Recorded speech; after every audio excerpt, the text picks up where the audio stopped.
আসসালামু আলাইকুম রাহমাতুল্লাহি ওয়া বারাকাতুহু।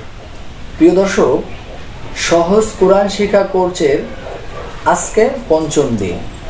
প্রথমে আপনাদেরকে শেখানো হয়েছে 29 হরফ, হরকত, তানবিন এবং জজম পড়ার নিয়ম কী এবং কিভাবে পড়তে হয়।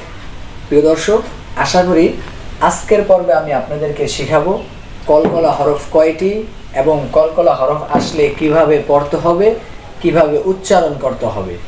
প্রিয় দর্শক, আশা করি ভিডিওটি আপনি না টেনে সম্পূর্ণ ধৈর্য সহকারে শিক্ষা নিয়তে ভিডিওটি সম্পূর্ণ দেখবেন এবং নিয়মিত আমার এই কোর্সের 30 দিনের কোর্সের ভিডিও পেতে অবশ্যই সাবস্ক্রাইব করে রাখবেন, একটি লাইক, একটি শেয়ার করে দিবেন। প্রিয় দর্শক, আসুন এখন কথা না বাড়িয়ে আমরা কলকলা পড়ার নিয়ম সহি শুদ্ধভাবে জেনে নেই। প্রিয় দর্শক, একটা জিনিস খেয়াল করবেন, কলকলা হরফ মোট 5টি। কলকলা হরফ কয়টি? 5টি। আরো জোরে বলো, কলকলা হরফ কয়টি? 5টি। কলকলা হরফ 5টি। বলো, কলকলা হরফ 5টি। কলকলা হরফ 5টি। কলকলা হরফ 5টি। কপ ত বা জিম দাল। কপ ত বা জিম দাল। কপ ত বা জিম দাল। কপ ত বা জিম দাল। তাহলে কলকলা হরফ কয়টি? 5টি। প্রিয় দর্শক, এখন আমি আপনাদেরকে দেখাবো কলকলা হরফ 5টি। কপ ত বা জিম দাল। এই কপ ত বা জিম দাল এই হরফগুলো আসলে আপনি কিভাবে উচ্চারণ করবেন এখন আমি আপনাদেরকে সেটাই দেখাবো। সকলে বলো, ব্ল্যাকবোর্ডের দিকে দেখতে থাকেন। এটার নাম কি? আলিফ। আবার বলেন। আলিফ।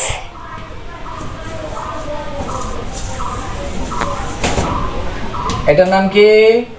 কফ। কফ। কলকলা হরফের প্রথমটির নাম কি? কফ। কফ। এখানে এটার নাম কি? কফ। কফ। এই কফ দিয়ে কিভাবে উচ্চারণ করতে হয় এখন আমরা সেটা শিখব। আলিফ কফ জবর আক। আলিফ কফ জবর আক। আক। আক। ডাবল উচ্চারণ হবে, ঠিক আছে? আক। আক। আলিফ কফ জবর আক। আলিফ কফ জবর আক। সকলে ব্ল্যাকবোর্ডের দিকে দেখতে থাকেন। এটার নাম কি? আলিফ। আলিফ। এটার নাম ত। এটার নাম জজম। এখন আমরা ত দিয়ে শিখবো। প্রথম আমরা কফ দ্বারা শিখছি, এখন আমরা ত দিয়ে কিভাবে উচ্চারণ করতে হয় সেটা শিখবো। আলিফ ত জবর আত। আলিফ ত জবর আত। আত। আত। আত। আত। এভাবে ডাবল উচ্চারণ হবে। যেমন যদি এখানে জের আসে তাহলে হবে কি? আলিফ ত জের ইত। আলিফ ত জের ইত। ইত। ইত। এখন আমরা শিখলাম ত দিয়ে। এখন আমরা শিখবো কলকলা হরফের বা আসলে কিভাবে উচ্চারণ করতে হয়। সকলে দেখতে থাকেন। এটার নাম কি? বা। আবার বলেন। বা। এটার নাম জজম। এটার নাম জবর। জবর। আলিফ বা জবর আবে। আলিফ বা জবর আব। আবে। আবে। যদি জের আসে তাহলে আলিফ বা জের ইবে। আলিফ বা জের ইব। ইবে। ইবে। ইব। আর যদি পেশ আসে তাহলে আলিফ বা পেশ উবে। আলিফ বা পেশ উব। উবে। উবে। উব। বুঝাইছে? এখন কলকলা হরফ কয়টা গেল? 3টা। 4 নম্বরে কি? জিম। জিম। এটার নাম কি? জিম। জিম। এটার নাম জজম। এটার নাম জবর। আলিফ জিম জবর আজ। আলিফ জিম জবর আজ। আজ। আজ। জের আসলে ইজ। ইজ। ইজ। ইজ। পেশ আসলে উজ। উজ। উজ। উজ। উজ। উজ। হ্যাঁ, তাই কয়টা গেল? 4টা। কয়টা? 4টা। 4টা। এখন আরেকটা আছে দাল। এখন আমরা কলকলা হরফ দাল দিয়ে কিভাবে উচ্চারণ করতে হয় সেটা শিখব। শিখব। এটার নাম কি? দাল এটার নাম? জবর এটার নাম জজম। আলিফ দাল জবর আদ। আলিফ দাল জবর আদ আদ আদ আদ। আদ জের আসে ঈদ। ঈদ ঈদ। ঈদ যদি পেশ আসে উদ। উদ উদ।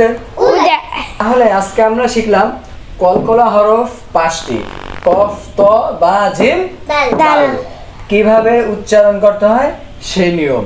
তাহলে এই আলিফ, কলকলা হরফের পাশে যদি আলিফ বাদে 29 হরফের যে কোনো হরফ আসে, যেরকম এখানে যদি তুমি মনে করো দাল আসছে আর এখানে